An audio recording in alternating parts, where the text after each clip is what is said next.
Welcome to the Brad and Taylor Show. Today we have Jenifer Scanlon. You're listening to the Brad and Taylor Show, a podcast that inspires entrepreneurs to pursue their passions. We're sitting down with some of the best to learn how they got started and some lessons they learned along the way. Hey, Jenifer. Hi, everybody. How are you? We're good. How are you doing? Good. Thanks for having me. Yep. Well, let's get this show started. So tell us a little bit about you. Like, what do you actually do? So I am a real estate broker. Our office is located in Jackson, Michigan, but we really kind of have a license to hunt all over the Tri-County area. I was born and raised in the Irish Hills. I'm a total lake girl, so I always love, serving that lake community too. So we have a pretty broad reach. But the Brokerage House itself, we turned 41 this month. Wow. So I started it when I was 5, but I've worked with the Brokerage House for 11 years. And last year, just in time for COVID-19 to hit the United States, I became the proud co-owner of the firm. So I'm the associate broker and co-owner. Nice. That's awesome. So when you were younger, is this what you had planned for your future? You said you started when you're 5. I was kidding. well, right. In hindsight, I know now this is what I was born to do. Other than be a mama, this is the other thing that I was born to do. And, I think you have to reach a certain level of maturity before people are going to trust you with one of their biggest investments. So maybe the timing was spot on, but I feel like maybe I wasted a couple of years not being in real estate. What I really always wanted to do is be in broadcasting. So being on here is... Oh, that's fun. Yeah. I like it. Did you end up doing anything associated with that? I co-host the morning show on GTV every Monday here in Jackson. And it's just kind of my opportunity to really showcase our community, all the great things we have going on. I really think Jackson County as a whole is just a hidden gem. And we like it that way because we don't have traffic jams. It's affordable. Our neighbors are friendly and there's just a good core base of people. But it's always really nice to pleasantly surprise people too with the resources that we have here. Even the people that live here might not realize all of the great things that are out there. So that Monday morning, I call it my hobby. My Monday morning hobby really allows me to showcase our community, which I feel like also complements my efforts as a real estate broker. Yeah, that's really exciting. For the JTV co-host, what do you do on the show? Do you guys do like community events, or what do you guys kind of focus on with that? So the program itself was born out of COVID. So GTV is a local television station here that does all their own programming. They do a lot of they cover live high school sports and things that a lot of other communities don't have. But what happened during COVID, and they recognized this really early on, like if you just watch even the regional news, let alone the national news, it was so heavy. You just couldn't wrap your mind around it and these numbers and statistics and incidents. And so what they did is they partnered with the hospital here in the health department. And the goal was really to bring local information to the community. And it made it so much more manageable. Not that it lightened the situation, but it kind of lightened your heart a little bit. Like, okay, here are the numbers. Here's the number of the people in the hospital. Here are the number of recovered cases. Here are the, lost souls that we need to pray for. And then it kind of evolved into something that's very permanent now. And I was invited to start taking part last July. And my whole goal was, if you will let me do it and bring good news, because I'm so tired of all the bad news. Let's talk about the things that were born out of COVID, the innovation, and let's talk about the good news and the things that neighbors are doing for each other to come out of this, and the way that people are utilizing their time differently and reconnecting with family, whatever it might be. What are our businesses doing to not only survive, but thrive in this, and or how can we help support them? So it really, my hobby is kind of awesome. It is. It's a useful tool for me and hopefully our community too. Yeah, absolutely. I think that's a great idea that what you guys started and you're continuing to do. I'm glad you guys are continuing it after everything is back up and running. Yeah, it's all them. Yeah. I peel in there on 2 wheels about 5 minutes before showtime and get the opportunity. We usually interview 2 or 3 guests. We kind of review local information, usually talk about, crazy things that happen in my life as a realtor, which you guys know. I mean, you could just write a book every day. Yep. I tell my clients, you're going to be in my book. I don't know if you're going to be on the good side or the bad side. So let's see how it goes. That's awesome. That's funny. Speaking of real estate, when you first started, did you get any advice that maybe has stuck with you throughout the years?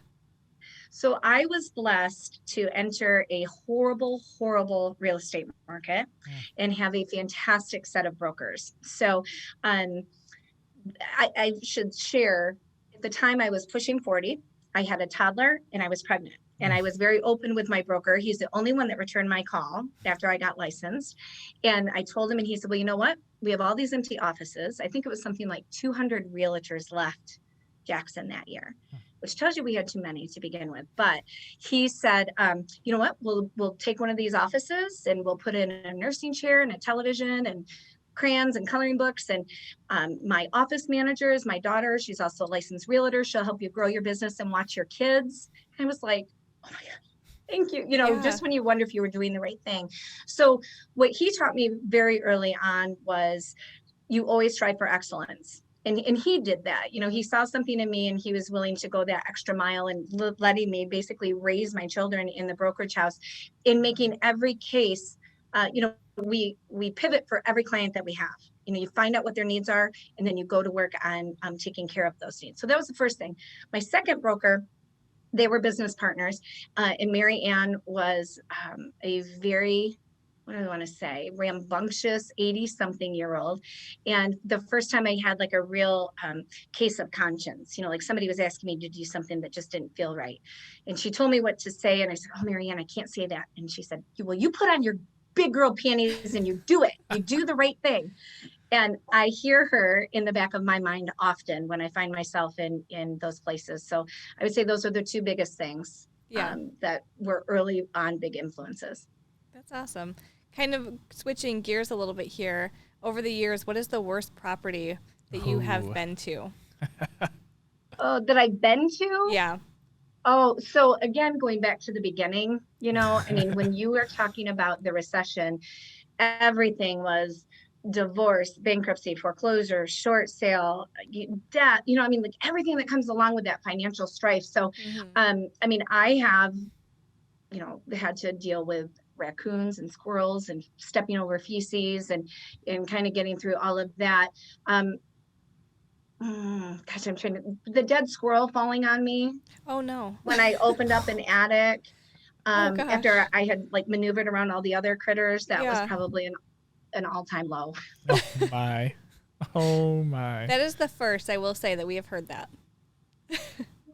You know, that was pretty good. It's always funny too when you see maybe too much personal stuff or like hobby things that people do in their free time and some of the things that they leave out and about to see, and you kind of have to like navigate around the stage with the pole or some weird contraption over there.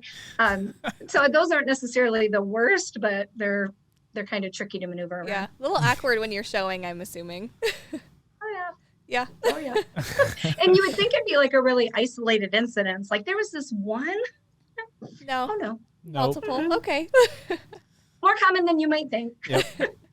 Yeah, we take pictures of houses. We got that down. We see Oh, something. yeah. So you know how to cut that out. Yeah. Sometimes, like, though, oh, it's in the middle of wow. the room where you can't cut it out. Sometimes like, it's like the living room. You're like, well, it's right there. Yeah, what do we do? You know, I thought like, what is the narrative I would write for that if it were my listing? And I think I would just have to embrace it and be like, you know what? We've got this great fitness center in the basement. And if you're into this new pole dancing fitness craze, you know, and just try to figure out a way to make it into something positive. But fortunately, I haven't had to deal with that side of it. Yes. Now that we say that, something's going to come up. Yep. Right. Yeah, knock on wood. But I'm ready. Yeah. Yep. You already have this idea, so you're golden. You got it. So tell us about how you kind of became, what did you say, not like full ownership of the brokerage, but how did that all come across? So when Bob and Mary Ann started the Brokerage House 41 years ago, they promised each other 20 years in the industry. And 39 years later, unfortunately, Mary Ann passed away. And I think that Bob, who was just her business partner, but they were dear friends too, I think that he was waiting for her to either say, okay, I'm ready to retire. And that didn't happen.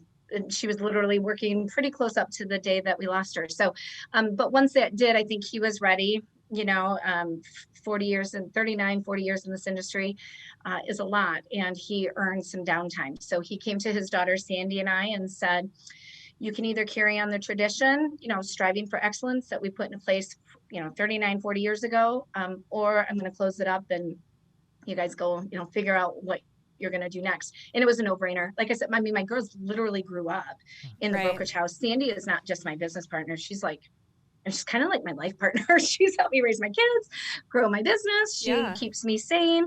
And so it wasn't even a question about whether or not we would make a good partnership. Yeah, that's Nice. awesome. Good Yeah. for you. That's awesome. So, when you, if you could start all over today, what would be like the one thing you might do differently? That's a really good question. I probably just wouldn't throw money at just anything. Like every call that I took, I was just so excited that somebody was reaching out to me about the industry. I really didn't understand the caveats of it, and probably threw some money away, especially on referral sources that never really panned out, especially because we're a boutique style firm. We're not a franchise. We're not a big conglomerate. So I remember one in particular was like, oh, this is going to be so great. You'll have referral sources all over the country. And I even marketed it that, we're partnering with this great company that's going to help us do this. And in reality, it was nothing more than just really poor leads that, if somebody wants to do something in California, I'm going to hunt that region for the best possible realtor. I'm going to interview and vet them and figure out who's going to be, a really great partner for whoever I'm referring out, rather than trust somebody else to it. So that's probably the one thing I would caution other people about too, is just be careful where you put your money. Yeah. That one's What's good. the best business book that you've read, or book in general? Well, there are two that I've read recently. Atomic Habits by James Clear. It's a quick read. If anybody gets a chance, to me, it wasn't just a business book. It was a life book. But as a new business owner coming out of a pandemic, we even switched locations. We just had a whole lot of change. The Atomic Habits book was huge for me. There's also, I read a book called Berkshire Hathaway After Buffett. And it was compelling to learn so much about their business model. They don't own tech companies. All of their companies are mostly 50 years old. And with buying a business that was older, it just reminded me that good old fashioned customer service never goes out of style. Integrity does still have a place in commerce. And it was really encouraging. That's awesome. I like it. How can people get a hold of you? Well, the best thing is to call my cell phone. That's what is, sometimes I worry more about where my cell phone is than my kids, I feel like. But my personal cell phone number is 734-664-6789. But we're small but mighty. I mentioned we're a boutique firm. We have 9 fantastic agents. And if they want to check us out at thebrokerage.house.com and learn a little bit about our listings, how we work, and all of my wonderful agents, I would love it. Hey, that's awesome. Hey, thanks for coming on and sharing your story with us today. Yeah, thank you. And thanks for everything you guys do. You do a great job. Thank you. Are these working? Here we go. Oh, there we go. I think they're working. Should we tell them? Mine keeps falling. It doesn't like my voice. What do we got to tell them? Subscribe. Subscribe. What do we got to point at? Hey, I think there's a subscription button. Like It might be there. might be right there too. Somewhere. Somewhere. Find it. It's red. Yeah. And it's Red. blue. It's green. I don't really know. It's a color. This mic isn't even attached. Did you plug these in? Well, I guess. I wonder if they can hear us. Yeah. I wonder if they hear us. Well, we should probably tell them if they can hear us. We should probably tell them also give us a 5-star review if they're listening on Apple. That'd be cool. 5 stars, review. guys. Share it with everybody they can think of. We won't take But- 4 stars. I mean, Taylor, I don't even think these are on. No, I don't think this is working. This is not working. Yeah.